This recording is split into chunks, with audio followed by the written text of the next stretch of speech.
Hi, I'm Judith Dreyer. Thank you for joining me for this podcast series, The Holistic Nature of Us. My intent is to take us, you and I, into a better understanding of the concepts behind our holistic nature and how that ties directly to the holistic nature of the world around us. How can we connect the dots in practical ways that we are nature and nature is in us? I will be featuring authors and educators, practitioners and others whose passion for this earth helps us create bridges. We'll see what's trending, what's relevant to our world today, not just for land use, but to connect the dots between ourselves and nature. It's time for practical action and profound interchange so our natural world is valued once again. Today I'm delighted to introduce you to Nigel Palmer. He is the outside consultant for the Institute of Sustainable Nutrition. He teaches sustainable regenerative gardening techniques, the keeping of bees, and discusses monthly the night sky and many subtle nuances of the world out of doors. Welcome, Nigel. Happy to have you here today. Thank you so much. I understand Joan Palmer is also with us tonight, and I'm going to ask Joan to step in first and tell us something about the Institute of Sustainable Nutrition and how you got going. Okay, thanks, Judith. We've been around for 6 years, but we started years before that with just a glimmer of an idea of what we wanted to teach.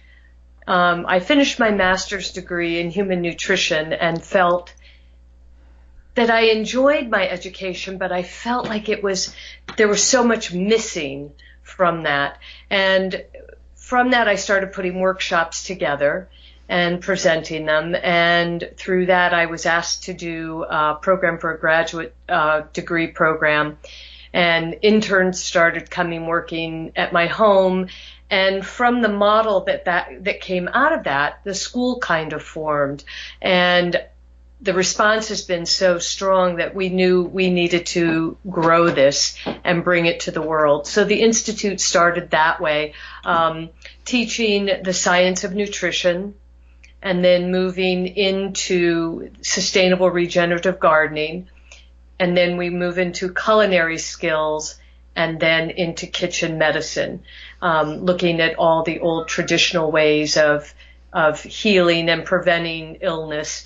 And all of those have a connection with foraging in all those sections.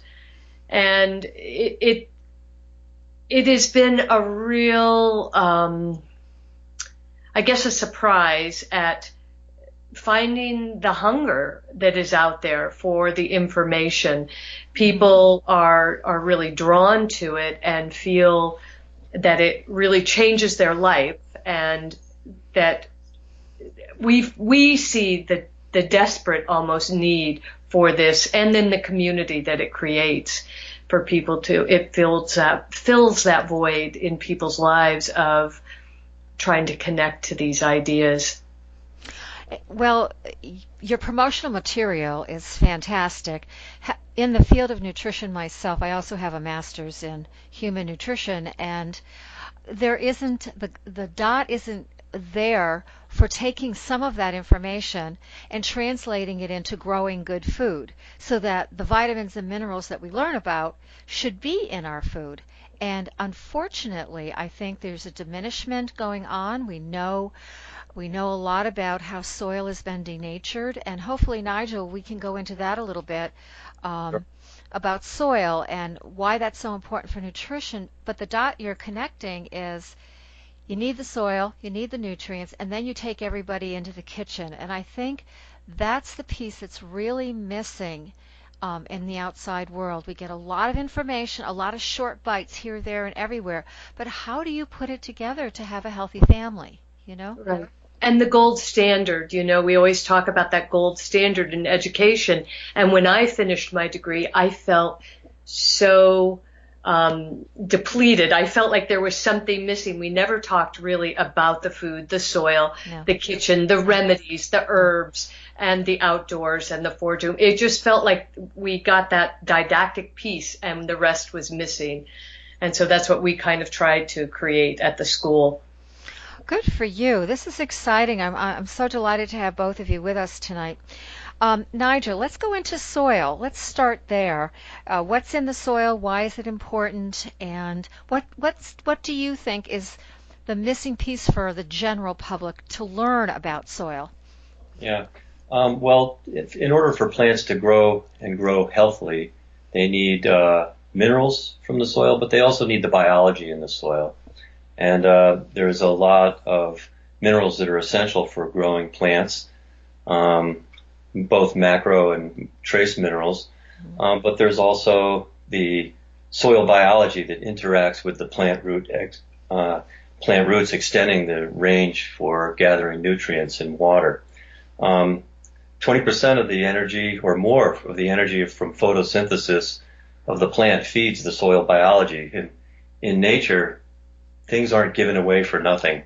So the plant is giving this to the soil knowing full well it's going to reap benefits from it. And in fact, the soil biology will fix nitrogen, break down minerals into plant available forms, and create compounds to be transferred to the roots. And in fact, the soil is the digestive system for the plant. And that's something that we find in the school quite frequently, is a relationship between the teachings of gardening and the teachings of nutrition, what the gut needs, what the gut does, what the soil biology needs and does. And so in order to have a healthy plant, you've got to have the right minerals, and you've got to have strong biology, and then you'll get healthy plants, which translates to healthy food for us to eat. So I like to think of the soil as a digestive system, just like in humans. I think that's a great analogy to make, because my native elders always said that we are the world and the world is us. And we see this in the older medical models, right, such as Ayurveda and traditional Chinese medicine. They know that we are the microcosm and the outside world is the macrocosm, but we're the same. So to put the importance of soil in digestive terms gives us a more personal relationship with the soil, because it's just like us. So I really like that. And I don't think most of us, even in the Master Gardener program, realize that the plant feeds that biology. So I think that's a very good point. Yeah, the soil biology, I think, is one of the least understood and least talked about pieces of agriculture. When you think of biology and the hundreds of thousands of types of biologies that are out there, and yet we only know the names of 10% of them, never mind what they do. Mm-hmm. And then there's the fungus that's in the soil, the fungi, and the tens of thousands of varieties of fungus. Again, we only know the names of 10% of them. So there's a huge amount of information and relations and function that we don't understand. My favorite is Archaea, which is a life form that was identified in the 80s, and it was found in the geysers of Yellowstone Park and at the bottom of the oceans where there's no light and high pressure, and it was thought to be a bacteria, but upon further review, it turns out it's its own life form, and it wasn't until the end of last century that this was actually even realized. And then we come to find that Archaea is ubiquitous. It's in the soil, it's everywhere. And so when you think about these life forms and how little we know about them, it gives a glimmer of how much is going on in the soil biology that is yet unknown. And when we have agricultural ideas that disrupt the soil biology or in fact kill it in the guise of herbicides and fungicides, then you got to wonder, are we on the right track? Well, I think there's a body of research out there that's showing that we're not on the right track, with chronic diseases increasing and our health isn't that great. I know when I was teaching at WestCon, I would tell my students, you're the first generation that may not outlive your parents. And that's a very sad thing to say to a younger generation, that you're not really that healthy. And everything affects the next 7 generations, so it takes time to repair soil, and that's the missing piece again. We've lost topsoil at an alarming rate, and we continue to denature the soil with our practices, our monocrop practices. Tell us more about your gardening focus at the school, and how you get folks with their hands in the soil, so to speak, to understand the complexity. Yeah, a lot of the stems on a model. In order for people to have a framework to understand ideas, there needs to be some model that has to be repeated and grown upon. And so we teach a plant model and a soil model, and by doing that and repetitively explaining the relationships between biology, the fact that these plants feed the biology digests the minerals to get them into plant available form, and talking about these symbiotic relationships, and then using the human body and digestion as parallels, something that they experience in every day, that helps a lot. We focus an awful lot on actually making amendments in the program. Mm-hmm. Soil is amazingly deplete in a lot of places. In just about any place, it needs to understand the minerals that are in the soil, and everywhere needs biology. So the amendment program that we have focuses on making sustainable amendments that are free in your backyard and don't cost any money. Oh, wow. Can you give me an example of one? Yeah. So one of my favorite mineral amendments is the recognition that plants accumulate minerals, and weeds accumulate minerals that are in different proportion to the soil. And there are databases, James Duke database, for instance, that will give you mineral compositions of different weeds.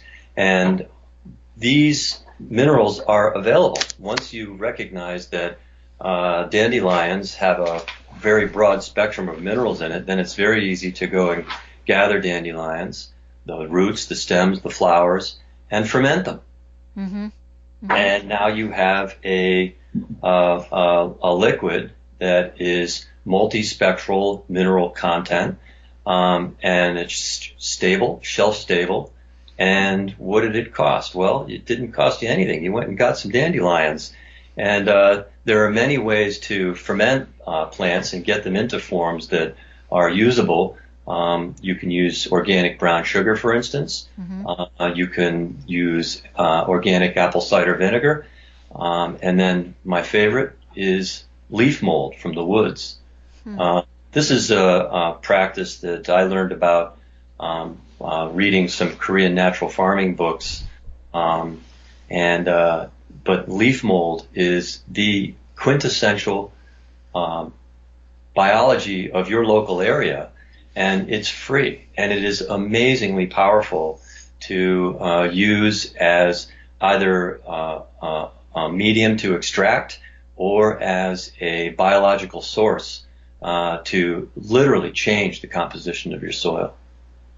That's fascinating. This year I made a nettles fermented tea, so to speak, just by putting nettles in a bucket. But I also added some of the other weeds in the garden, and I let it sit there, and I stirred it up, and I waited a couple of weeks, and I added the sugar to it. And then I just started feeding my plants, and I did notice, like overnight, it was like they perked up a little bit. It was funny to have that sort of instant awareness that they were doing, the minerals were doing something, in the soil. That sounds very biodynamic to me. Is some of that from the Bionutrient Association, or is it biodynamic farming? So in biodynamic farming, there are several herbs that are key to those practices: dandelion, nettle, yarrow, comfrey, and horsetail. And actually, you touched on my favorite, which is stinging nettle. Stinging nettle is the most amazing food that I think we have available to us. I agree. I agree. We harvest that and dry it and have it as a tea almost every day. And I've done spectral analysis on the amendments that I've made using stinging nettle, and the broad spectrum components are just amazing. It is by far, at least in my opinion, the single best amendment available. In fact, I use it not only as a amendment product where I'll make shelf-stable products with it, but I also will bury it in the soil itself and making very small compost piles as part of my processes for growing potatoes, for instance. That's interesting. So you make small, like I'm just going to say this, like a cup of it, and put it around your potatoes. Is that what you're saying? In the principles of growing that I like to use, I want to make sure that the soil is in better shape after I grow something in it, rather than depleted somehow. And so, for instance, when I grow potatoes, after harvesting my potatoes, I'm left with a hole in the ground where my potato was. Well, so that hole gets a couple handfuls of compost. That gets a few sprinkles of rock dust that I've collected from local quarries for no charge, because that's a waste product for the local quarries. I add to it a couple handfuls of stinging nettle, because it's that time of year and I happen to have it all over the place, and so I harvest it and I throw that in there. And then I'll throw a few sprinkles of IMO4, which is another Korean natural farming product that is an amazing product that consists of not only biology but also a mineral content. And so when I'm done with my 100 potatoes plants, I end up with a section of the garden that after that I'll throw a cover crop on it. And right now I'm in the process of putting chopped leaves on top of that. And come spring, that is a nice, fertile place to grow vegetables. And you have the equipment to test that too, don't you? To test the viability of the soil, and you really get to know right then and there that what you're saying and what you're practicing really is achieving the result that you want. Yeah, you can tell year after year. For instance, growing garlic. Our garlic, we've been growing garlic, the same seed, for maybe 15 or 20 years or something like that now. And there was a period of time when the bulbs were getting smaller and they were becoming more subjected to disease, if you will. And by invoking some of these processes in the garden, we were able to turn those garlics around to becoming very solid and firm and large again. And they're continuing on that path. So yes, it's really fun to see the changes that take place in the garden when you're using any kind of technique, right? I mean, even just simply mineralizing your garden and watching the weeds change in your garden is fascinating, in my opinion. I agree with you. It is interesting. So you take your students then. The course is once a month for a year. Is that correct? Yes, it's a weekend a month. It's a Saturday and a Sunday. It's 2 full days, 9 to 5, and we really pack in the information. And students usually leave spinning with a lovely glow and a smile. Oh, that's a great way to look at it. But also, they get to see the garden evolve from winter to the following winter, correct? If they start in the beginning of the year to the end of the year. So they get to see these changes that you're talking about. They get to see and taste and look at that rich soil, which helps them bring that knowledge back home, I would think. Yeah, the program starts in September and it ends in July.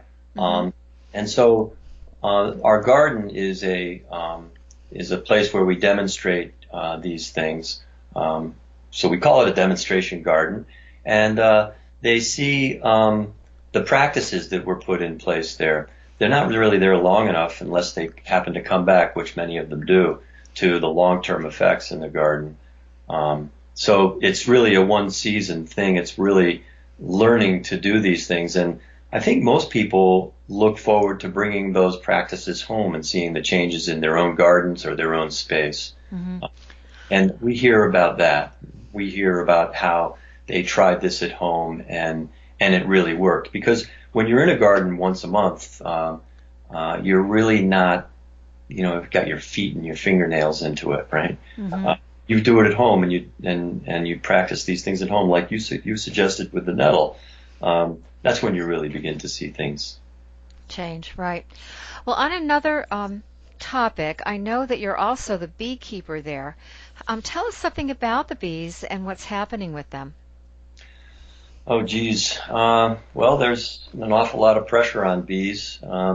That's a laundry list of we do damage to a species. In what we do is we just try and propagate bees. We really don't have any interest in taking honey. We have more of an interest in having hives and watch them swarm and procreate and just be healthy. Mm-hmm. Mm-hmm. So our program is very introductory and really just about how to get started and love them. I mean, anybody that's ever had a hive, if you sit and watch these little girls go in and out all day long, oh my gosh, it is just so beautiful to watch and to realize their antics and things like that. So we experiment with teas, feeding bees teas. Mm-hmm. We experiment with trying to fix their digestive systems. Bees are suffering from the likes of glyphosate, just as humans are, and their guts are suffering. So what are the things that we can do to try and improve the health of a bee gut? It's suggested that a lot of the difficulties that bees may have are very similar to us, again back to the human garden parallels, and many of the digestive issues that we're having associated with glyphosate as well. And so I'd suggest the bee experience is just one of introduction and learning to appreciate them and love them. Yeah, instead of always taking from them, right? You bet. That's exactly right. Yeah. In my travels with this podcast, I've come to realize that we've been operating under a command and conquer kind of model. And it's time to get more sustainable and holistic. But we get the holistic model with the body, mind, spirit and all the holistic centers, but I don't feel we've really connected the dot that same model needs to be applied to our use of and participation with nature. And I think you folks are sharing all the wonderful things that you do that supports the new model, the better model, the more holistic model, because that's how nature works. Yeah. Nature is very holistic, and we've forgotten, how to look at that. Well, before we end, I would love to know three tips that you can share with the listeners that they could do today, 3 practical tips. Yeah. Well, the first one is to never leave your soil bare. When the soil is bare, it is exposed to the sun and the dry air and dry out, and very quickly you will destroy the ecosystem, the bacteria, the fungus, and the archaea in the soil. Without that biology in the soil, growing anything is going to be rote. You'll be able to grow something, but you won't have things that are going to thrive. So that's the first thing. The second thing, were you going to say something? I was going to add a comment there. Yeah. When you have a summer like we did this year with a lot of rain, right. Do you Do you find that your different amendments and practices actually keep your plants healthy through the seasonal changes? Sure. And this was a great summer for this kind of conversation because it was so dry for so long, and then it was so wet for a short period of time, and then it got dry again. Well, rather than having 6 tomato plants lined up in a row, our gardens are generally full of something growing. And many people look at my garden and say, wow, look at all the weeds. But in fact, by having that rich ecosystem, when things are very, very dry, all of that plant matter and the root structure is able to hold on to water. And so things aren't going to dry out as quickly. And in fact, it takes quite a bit of a drought in order to cause things to dry up.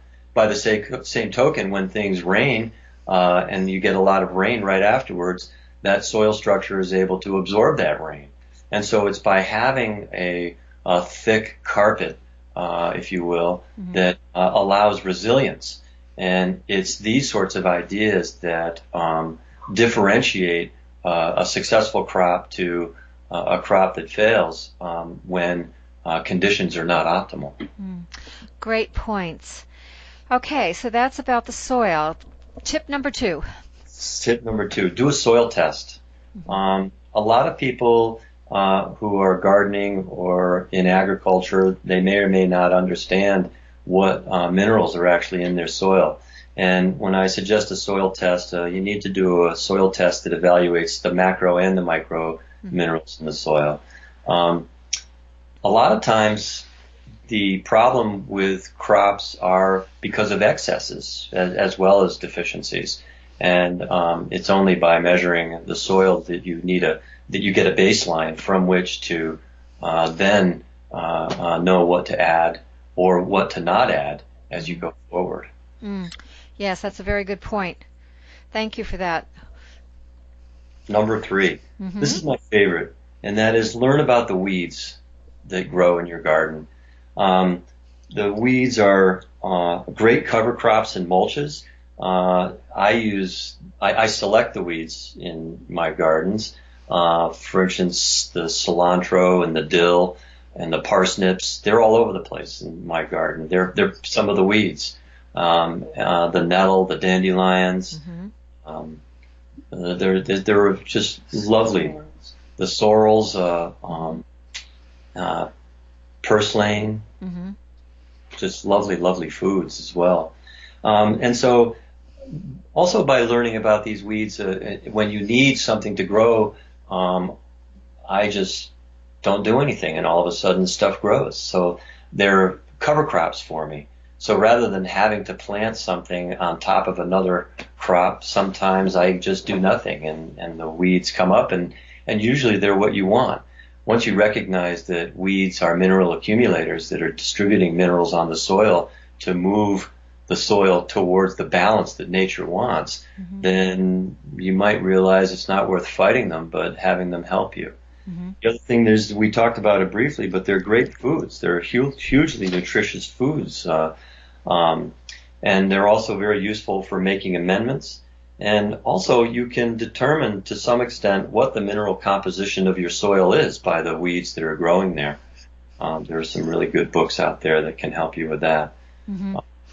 But I think the most important thing is recognizing that weeds are the things that balance the soil mineral composition by nature. And then the fourth one, I know you didn't want one, but got one anyway. That's okay. The fourth one is the biology. And this is probably the most important thing that I've found in the soil, is using biology to transform it. When you use an IMO, an indigenous microorganism, or a potato leaf mold product, for instance, these things will totally transform your soil. It's just amazing what it does.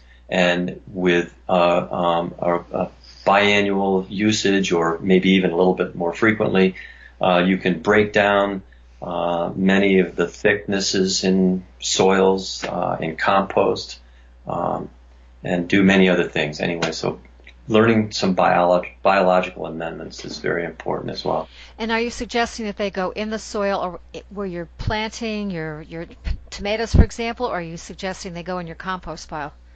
All of the above. And All of the above. Mm-hmm. Yeah, and you can also use some of these biologies to combat other biologies.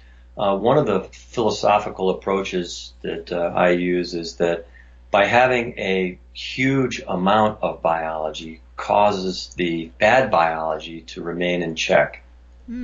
Right? So if you've got so many biologies out there, there's only so much food for these biologies to eat. And so they have to do battle for those resources. And so by having a ubiquitous amount and quantity of biologies, the bad ones are going to have to stay in check. So you can use this as a treatment for mildews and things like that, pathogens that are on the leaf, as well as in the soil. Fascinating. Oh, I would love to see you make some of your amendments and learn more about how to use them, specifically growing certain types of plants, such as vegetables. That's our food crops. But I'm also a huge fan of wild edibles, so I think these are great points. Before we go, could you please give us your contact information? Sure. Contact information for the Institute of Sustainable Nutrition is www.TIOSN.com. And there's a phone number. It is area code 860-764-9070. Wonderful. Well, I want to thank both of you again for joining me and joining us, the listeners, at The Holistic Nature of Us. I know I'm inspired by your talk, your practical advice, all your soil knowledge. It's impressive, but it's timely. We need you folks to do what you're doing so that we can turn around our food system, because I feel from my journey that it's depleted and it's really not something that's sustainable. So I want to thank you again. This is Judith Dreyer. I'm the author of At the Gardenscape book and blog. My book is available through my website, which is www.judithdreyer.com, as well as several distribution arms such as Amazon, Nook, Goodreads, and more. I'd like to remind all of you that a transcript is available for each podcast. And please like and share these podcasts. Let's get the word out and support each other. And remember, now is the time for practical action and profound inner change so we value our world again. Enjoy your day.